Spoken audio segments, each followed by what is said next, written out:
Alors aujourd'hui, dans mon calepin où j'ai tous mes tags, des trucs comme ça, donc j'ai retrouvé un papier et ça m'a fait penser euh, que je pouvais faire cette vidéo.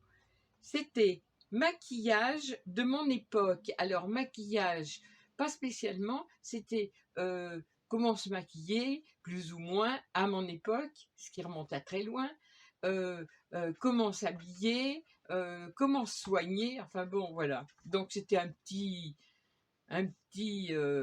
tour sur ce qui se faisait en l'an 1900 et des poussières. Donc voilà. Alors, j'ai regardé en gros et je me suis dit, oui, c'est vrai qu'à l'époque, on avait des drôles de façons de se soigner ou de se maquiller, ou voilà. Et c'était comme ça. Donc, retour dans le passé.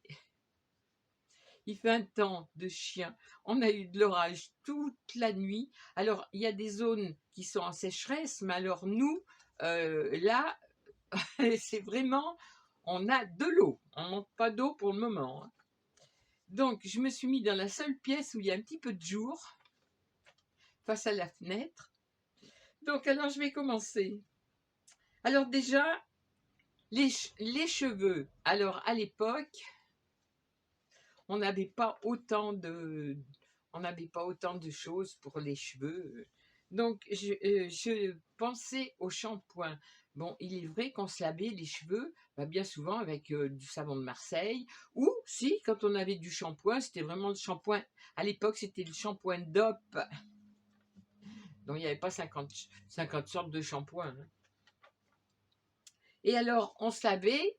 Après, parce que bien entendu, on se lavait au-dessus de l'évier, hein, avec le broc d'eau pour se rincer les cheveux. Et quand les cheveux étaient rincés, dans le dernier broc, parce que nous on appelait ça comme ça, dans le dernier broc d'eau, on mettait du vinaigre avec de l'eau tiède et on rinçait nos cheveux. Le dernier rinçage, c'était avec du vinaigre. Et bon, alors ça sentait le vinaigre, mais pas tellement longtemps. Ah, puis, de toute façon, on n'était pas difficile. Donc, ça faisait briller les cheveux. Enfin bon, on avait une maman qui prenait soin de nous avec ce qu'elle avait. Donc voilà. Et après, l'été, on allait au soleil et on attendait dans le jardin que nos cheveux sèchent parce qu'on avait énormément de cheveux, très longs et puis volumineux. Donc, on attendait au soleil, avec le vent et le soleil, que nos cheveux sèchent. Et l'hiver, c'était vraiment un truc comique. Moi, j'ai connu ça. Euh, donc, on avait une cuisinière à charbon dans la cuisine. Et devant, il y avait un four avec une porte de four qui se rabattait. Et elle mettait une grosse serviette de toilette sur cette porte de four quand le four était bien chaud. Et elle nous faisait mettre à genoux devant la porte et elle nous étalait les cheveux. Elle étalait les cheveux comme ça devant sur la serviette et la chaleur du four nous séchait les cheveux. L'hiver, c'était la seule solution pour pas prendre froid parce qu'à l'époque, il n'y avait qu'une pièce de chauffer, c'était la cuisine. Donc, quand nos cheveux étaient mouillés, étant donné l'épaisseur de cheveux qu'on avait, il fallait bien qu'ils sèchent. Voilà, ça c'était nos soins. Et alors moi, quand j'ai eu 14 ans, j'ai commencé à travailler les saisons et j'avais envie de faire comme les copines. J'étais châtain clair, j'avais envie d'avoir des mèches blondes. Mais les mèches blondes, il fallait pouvoir se payer un coiffeur. Et puis à l'époque, les coiffeurs, c'était pas comme maintenant. Donc, il y a les copines qui me disaient, mais nous, on arrive très bien à devenir blonde parce qu'on achète de l'eau oxygénée et on passe l'eau oxygénée sur les cheveux, on rince surtout pas tout de suite et on laisse agir. Et je faisais ça. Donc, alors, je vous dis pas la sécheresse des cheveux, mais ça finissait par décolorer plus ou moins un ton ou deux tons les cheveux. Donc voilà, on avait ce système-là pour blondir nos cheveux. L'eau oxygénée. Alors 30 volumes, c'était, on prenait de la forte, hein, parce que la 10 volumes, ça servait à rien du tout. On prenait de la forte, ça nous séchait les cheveux, mais ils devenaient blonds. Alors c'est pareil, l'été, quand on mettait pas de bas, parce qu'à l'époque, il n'y avait pas de collants, hein, on mettait des bas. Donc quand on mettait pas de bas l'été, Alors, on avait les guiboles blanches. Et ma mère avait une méthode bien à elle, enfin, et à d'autres de cette époque, certainement. C'est qu'elle faisait chauffer, elle faisait bouillir dans une casserole de la chicorée, mais la chicorée en grains, la vraie chicorée. La chicorée comme il y avait à l'époque. Donc, elle mettait de la chicorée dans de l'eau, elle la faisait bouillir, ça faisait une espèce de jus marron, et après, avec un coton, on se passait ce coton sur les jambes, et on avait la peau qui devenait bronzée, quoi, qui devenait marron. Alors, ça évitait de mettre des bas, et en plus, ça donnait une jolie couleur. Bon, alors on avait le vinaigre sur la tête et la chicorée sur les pattes. Mais par contre, il fallait pas que ça pleuve, parce que si ça pleuvait, la chicorée restait pas. Donc bon, c'était que provisoire ça. Mais c'est vrai que ça faisait une petite couleur sur les jambes. Voilà. Ça c'était au niveau des. Ben, alors le maquillage. Le maquillage. Donc à l'époque, eau, savon, gants de toilette, et il fallait frotter, hein, parce qu'elle venait vérifier si on était bien nettoyé. Donc ça, après, quand on n'avait pas de bouton d'acné, on avait droit à la pommade Nivea, qui existe depuis toujours. La pommade Nivea, donc, et puis si toutefois les enfants avaient de l'acné, les mères achetaient la fameuse eau précieuse, qui existe toujours d'ailleurs. L'eau précieuse, donc elles se mettaient de l'eau précieuse sur les boutons. Moi, j'ai jamais eu d'acné, j'ai eu de la chance. Donc moi, j'avais droit à la pommade Nivea. Et après, ben, plus grande, donc à 14 ans, ben, je lui piquais sa poudre de riz. Ça sentait bon. J'en garde encore l'odeur comme ça quand j'y pense. La poudre de riz. Et alors, c'était avec une houppette, une grosse houppette rose, là, et on se passait de la poudre de riz et on se mettait du rouge à lèvres parce que moi, je faisais la saison, mais à cet âge-là, on était maquillés comme des camions volés, hein. À 14 ans, vu qu'on était en contact avec les curistes, hein, j'étais donneuse d'eau, donc on était en contact avec les curistes, on était en plein dans Vichy dans les sources, donc il fallait être bien présenté. Et donc on se maquillait, hein, il n'y avait pas d'âge, on se maquillait.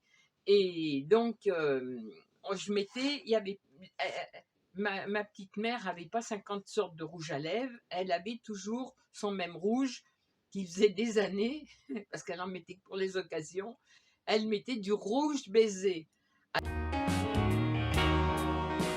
Alors ce rouge baiser, c'est vrai qu'il était très rouge, hein. Moi, c'est pour ça que je reste toujours avec cette idée d'avoir que des rouges qui sont voyants, parce que depuis toute gamine, j'ai été habituée à avoir sur les lèvres des rouges très rouges. Et si je mets du rouge, j'en ai des rouges à lèvres roses, pâles. Mais ah non, ça ne me va pas du tout, hein, on dirait que je suis prête à crever. Donc, on mettait le rouge baiser et nous voilà partis. Après, on allait faire notre saison, on allait travailler, on faisait ce qu'on voulait. Voilà notre maquillage, hein. Et alors, si des fois on voulait se faire les pommettes, si on voulait se faire les pommettes, je me souviens à l'époque, on prenait un petit peu de rouge à lèvres, on s'en mettait bien comme ça, on l'étalait bien et allez, hop là, ça faisait les pommettes.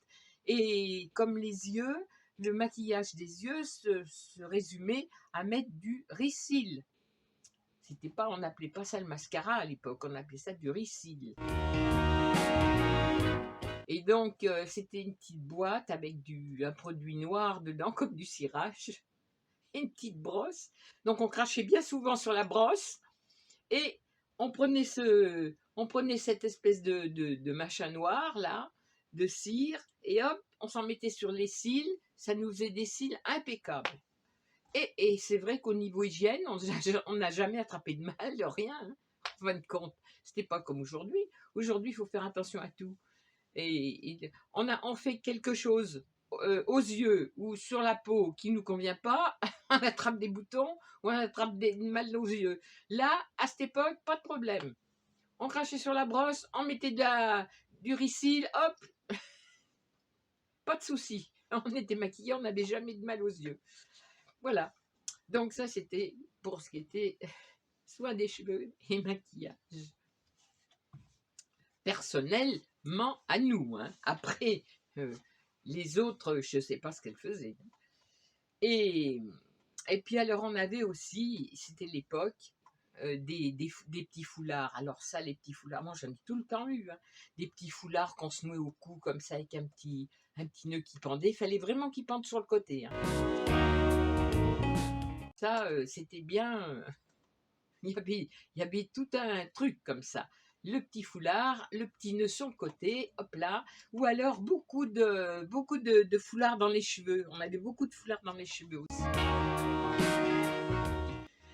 Et puis les chapeaux, l'été, les chapeaux. Alors ça, moi, j'avais la marmotte des chapeaux. Donc là, maintenant, j'en ai encore, mais j'en ai beaucoup moins également. Et c'est vrai qu'on en met beaucoup. Mais à cette époque-là, l'été, tout le monde avait ça, son chapeau, sa cape, tout le monde avait ça. Des beaux chapeaux, voilà. Voilà, qui était joli comme dos, en fin de compte. C'était la mode, c'était simple, mais on s'habillait bien. Comme nos chemisiers, on appelait ça les chemisiers à jabot. Parce que fallait, c'était tout en dentelle devant, et il fallait repasser ça, et il fallait y amidonner pour que la dentelle se tienne bien. Oh, c'était tout un art. Je vous parle d'un temps que les moins de 40 ans n'ont pas connu. On dit, la chanson dit les moins de 20 ans, mais là, c'est les moins de 40 ans, les moins de 50 ans. Hein. Ils n'ont peut-être pas connu. Alors, ensuite, je regarde mon petit papier. Qu'est-ce que je pourrais dire? Ah oui, c'est vrai, le dentifrice. Alors, nous, à la maison, on ne connaissait pas le dentifrice en tube. Il y avait, le seul dentifrice qu'il y avait, c'était émail diamant. Il était rouge, et d'ailleurs, il existe toujours, bien sûr, émail diamant. Et alors, nous, on l'avait, mais dans une boîte, des petites boîtes rondes, comme ça, comme des boîtes de cirage, un peu. Et il était rouge, il était compact, et avec la brosse à dents, on frottait dessus, et on se lavait les dents avec ce dentifrice solide, qui était dans une petite boîte. Voilà. C'était une autre époque. Les sourcils. Ah oui, les sourcils. Les sourcils. Pourquoi j'ai presque plus de sourcils, en fin de compte? Ben, tout simplement parce que, comme beaucoup, à cette époque-là, on s'épilait beaucoup les sourcils. La mode, c'était des sourcils très fins. Donc, il y en a, moi j'ai eu des copines, d'ailleurs, jusqu'à récemment, hein, là, qui se rasaient carrément les sourcils et qui se faisaient un trait de crayon. Elles ont toujours eu cette manie. Et nous, on les épilait, mais à force de les épiler, les sourcils, ils ne repoussent plus. Donc, après, on a des sourcils très fins. Mais bon, moi, je m'en fous, c'est pas mon souci, ça. Je me verrai pas avec des gros sourcils comme ça, là. De toute façon, j'ai toujours été habituée à avoir des sourcils très fins. Voilà. Alors, qu'est-ce qu'on faisait aussi? Ah oui, quand on se blessait, quand on était gamin, qu'on se blessait. Alors, on s'écorchait tout le temps les genoux. Je ne sais pas pourquoi, on tombait. À l'époque, on tombait et on s'écorchait les genoux. On avait tout le temps des genoux avec des croûtes. On se cassait tout le temps la figure. On devait être sauvage. Enfin, il y avait ceux qui n'étaient pas sauvages et ceux qui étaient sauvages. Moi, je faisais partie de ceux qui étaient sauvages. Donc, c'était bien simple. Ma mère, elle prenait de l'eau de Javel. Elle nous désinfectait à l'eau de Javel. Voilà, ça, c'était son désinfectant premier. L'eau, le savon, une fois que c'était bien moussé, que tu avais bien mal sur les genoux, elle te mettait un petit peu d'eau de Javel, ça désinfectait, et allez hop, c'était reparti. Voilà. Et on n'attrapait pas de mal, justement. On avait des croûtes aux genoux, mais qui étaient bien saines. Oh là là, quel malheur. Alors, par contre, mon cauchemar, quand j'étais gamine, c'est que comme mes parents avaient pas de, comme beaucoup de familles à cette époque, hein, à part certains privilégiés, n'avaient pas beaucoup d'argent. Donc mes parents travaillaient tous les deux. Mon papa travaillait au Gaz de France et ma maman faisait des ménages chez les médecins. Mais bon, ça n'empêchait pas qu'ils ils n'avaient pas d'argent du tout, hein, c'était tout de suite après-guerre, donc les pauvres, ils n'avaient rien du tout. Eh bien, je me rappelle, on faisait très attention pour les vêtements, et donc, quand elle nous achetait une paire de chaussures, il n'y avait pas de chaussures en plastique, hein, comme maintenant, c'était que des godasses en cuir, donc ça coûtait cher. Alors je me souviens que la première année, elle achetait la paire de chaussures avec une semelle dedans. Donc, bon, c'était un petit peu grand, mais avec la semelle salée. L'année d'après, on avait une paire de chaussures qui était formidable, parce qu'on enlevait la semelle, les pieds grandissaient à nos âges. Donc, on enlevait la semelle, les chaussures faisaient une année de plus. Et s'il y avait besoin, il y avait les cordonniers qui ressemelaient, qui, voilà, maintenant, on fout les chaussures à la poubelle, on en rachète d'autres. À cette époque, on les faisait réparer, vu que c'était de la qualité. Et puis, la troisième année, c'était la pire, c'était mon cauchemar, d'ailleurs. C'est pour ça, maintenant, on se fout de moi à la maison, parce que j'achète des godasses toujours trop grandes. Mais j'ai tellement souffert quand j'étais gamine, que maintenant, je supporte plus d'avoir mal aux pieds. Donc, j'achète toujours des chaussures trop grandes. Bon. Et donc, quand on arrivait à la troisième année, alors cette année-là, le pied avait encore grandi. Donc, c'est horrible parce que la chaussure était trop petite. Et ma mère disait, écoute, elles sont encore toutes bonnes, elles feront encore cette année. Donc ça voulait dire, on les portait pendant 3 ans. Et la troisième année, c'était le cauchemar, parce que moi j'avais des ampoules au talon, mes godasses étaient trop petites, mais on marchait quand même avec. Voilà, il fallait que ça fasse 3 ans. Avant que ça passe, si elles n'étaient pas abîmées, elles passaient à la prochaine. Alors, je ne me souviens pas si ma petite sœur les héritait. Peut-être qu'à la fin, elles étaient jetées. J'en sais rien. C'est vrai que je n'en ai pas parlé de ça. Mais c'était comme les vêtements. Les vêtements, bon ben, ils achetaient pour l'aîné. En l'occurrence, c'était moi. Et après, si ça allait à la deuxième, bon ben, la deuxième continuait parce qu'on faisait très attention aux fringues. Et ça pouvait presque faire à la troisième. Quand je vois maintenant les piles de fringues qu'on a, qu'on n'en met pas le dixième, et les gamins, pareil, les gamins, ils ont des fringues, des fringues. Nous, on avait les vêtements de semaine pour aller à l'école et les vêtements du dimanche qu'on mettait le dimanche. On n'aurait pas mis nos vêtements de dimanche dans la semaine. Mais bon, ça, c'est des souvenirs, c'est des souvenirs qui remontent à très loin, mais ça m'a fait rire parce que j'ai retrouvé ce petit papier qui pas qui décrivait, parce que là c'est ce que je raconte moi, mais qui mettait à une certaine époque, les gens faisaient attention à ci, à ça, à ça. Bah, chez nous, on avait ce traitement-là. Voilà. Et on se soignait pareil. Hein. On n'allait pas chez le médecin, on se soignait avec avec les médicaments de base. Voilà. Aspirine, qu'est-ce que c'est? Hépatum, quand on avait mal au foie. Hépatum, aspirine, et puis qu'est-ce qu'on avait d'autre encore? Ah oui, quand on attrapait des bronchites, parce que ça arrivait, quand on attrapait des bronchites, on avait droit au cataplasme de moutarde.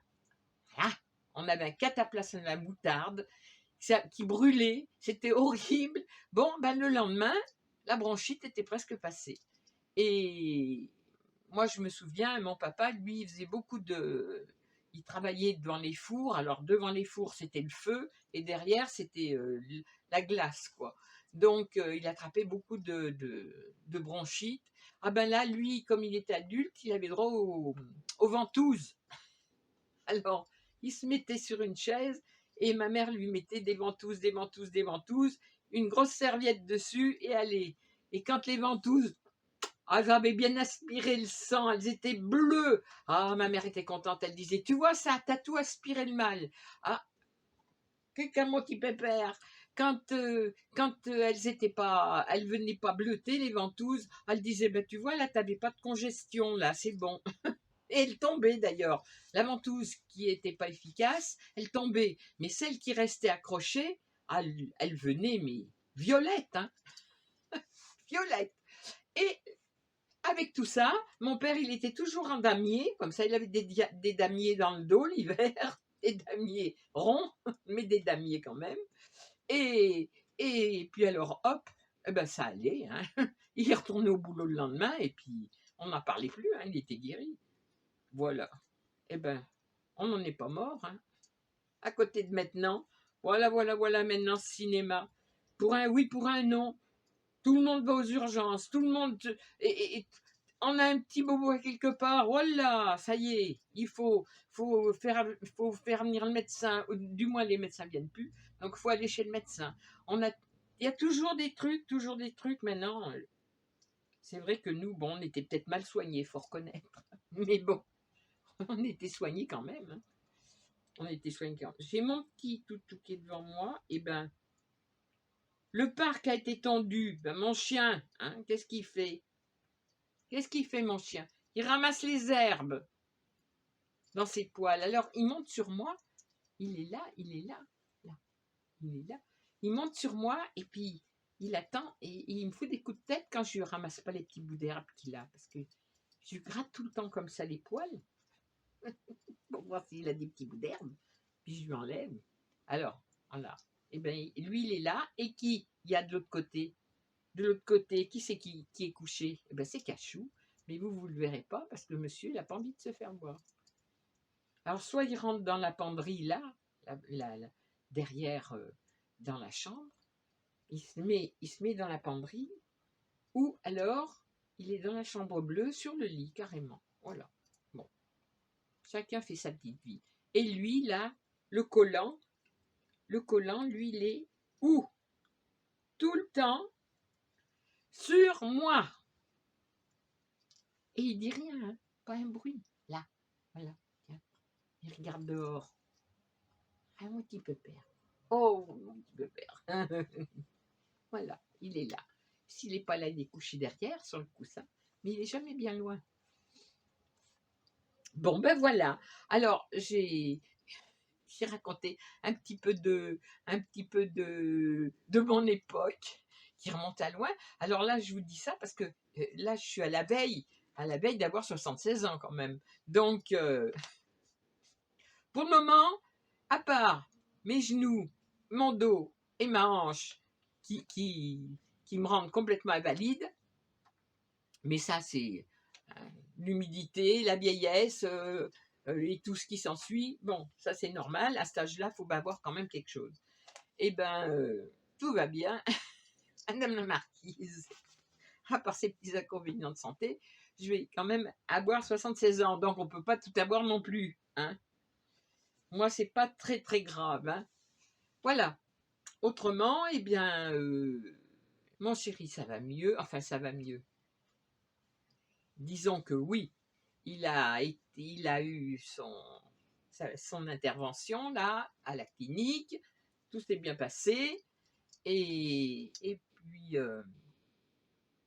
donc là, il est tranquille pour jusqu'au mois de septembre, qu'il retourne passer encore d'autres examens. Puis voilà, ça va faire 2 ans et demi, le pauvre qu'il a la volonté de se battre contre cette merde de maladie, de cancer. Parce que bon, il n'y a pas 50 mots, hein, il n'y en a qu'un pour dire ce qu'il a eu. Hein, donc là, pour le moment, ça va. Ils ont enlevé tout ce qu'ils pouvaient enlever. Ils ont grillé tout ce qu'ils pouvaient griller. Et maintenant, il est sous surveillance. Donc, toujours avec de la rééducation, bien entendu, parce que 2 fois par semaine, il va quand même à la rééducation, parce qu'il a quand même de gros effets secondaires. Et physiquement, il a besoin d'une rééducation. Il a quand même des gros problèmes qui lui restent. Mais bon, il va bien, c'est déjà ça. Il a pris quelques kilos. Alors, quand je l'ai connu il y a 20 ans, parce que ça va faire 20 ans là, il faisait 72 kilos. Moi, j'ai toujours aimé les hommes costauds. Minimum, ils faisaient tous 100 kilos et plus. Et lui, c'était vraiment, on disait, c'est une crevette, quoi, 72 kilos. Je disais, mais je ne sais pas ce que j'en ferai. Il faut faire quelque chose. Soit il grossit, soit quoi, je le mets dans ma poche, je me le balade sous le bras, il est trop petit. C'était un petit bonhomme, quoi.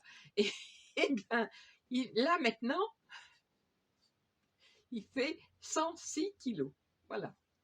Il me dit, je suis quand même un peu lourd, hein. Ça va que là, il travaille pas, il peut pas travailler actuellement. Mais quand il fait quelque chose, il dit, je suis essoufflé et j'ai mal un peu partout. Ben oui, c'est normal. Au lieu de 72 kilos, il fait quand même 106 kilos. Donc ça se connaît. Eh ben, j'ai dit, maintenant, tu comprends. Moi, quand j'ai 50 et qui est presque doublé mon poids, tu comprends ce que ça veut dire quand on dit qu'on se sent lourd. Il dit, oui, oui. Ben oui. Mais bon, ça, c'est un petit détail. C'est signe que ça va, qu'il mange bien et que ses médicaments font effet. Et puis voilà. Ben voilà, c'est tout ce que je vais vous raconter pour le moment. Je pense que j'ai assez dit de conneries. Et puis voilà. Et là, je vais aller. Qu'est-ce que je vais faire? Ouh, il faut que je fasse mon pain aujourd'hui. Oh là là. Il faut que je fasse mon pain parce que sinon, il va manquer de pain. Donc, comme ça fait depuis le confinement, je fais le pain. On n'achète plus de pain. Je le fais tout le temps. Donc là, c'est vrai qu'aujourd'hui, il faut que je fasse mon pain parce qu'il n'y en a presque plus. Hier, j'ai eu la visite avant-hier, j'ai eu la visite de mes enfants, Eric et ma petite Cathy, qui sont restés l'après-midi. Et puis, hier, j'ai eu la visite de Jean-Christ et de ma sœurette. Donc, c'est vrai que les jours passent et moi, j'ai toujours quelqu'un qui passe à la maison. Donc, ça me fait plaisir, j'aime bien. Comme moi, je sors pas, j'évite de sortir parce que je marche mal. Alors, donc, j'aime bien quand on vient me voir. Enfin, mes enfants et ma sœurette viennent me voir. Voilà. Ah si, j'ai eu mon beau-frère aussi qui est venu. Il est venu lundi, mon beau-frère. Donc, il a mangé avec nous. Alors, lui, c'est la miniature. Il était enrhumé. Il venait se faire soigner vers sa belle-sœur. J'ai dit, tu fais 30 kilomètres pour venir te faire soigner vers ta belle-sœur? Ben oui, j'ai pensé que toi, tu pourrais me soigner. D'accord. Mais il est vrai que c'était quand même le 8 mai. Donc, il n'y avait pas grand-chose d'ouvert. Sinon, la pharmacie de la belle-sœur. Voilà. Et bien ça, c'est... Avant, il y avait mon histoire de dans le temps. Et là, les dernières minutes, c'est mon histoire actuelle. Voilà. Sur ce, prenez bien soin de vous. Surtout, faites bien attention à votre santé. Et puis, je vous fais des gros bisous et je vous dis à la prochaine fois. Si ça vous dit que je vous raconte encore d'autres trucs comme ça, ou si vous n'avez pas envie, on passe à autre chose. Moi, ça ne me dérange pas. De toute façon, je ne vais pas me prendre la tête, je m'en fiche. C'est l'âge que j'ai et même avant, je me suis toujours foutu de tout. Donc, ça continue. Sur ce, gros bisous, à bientôt.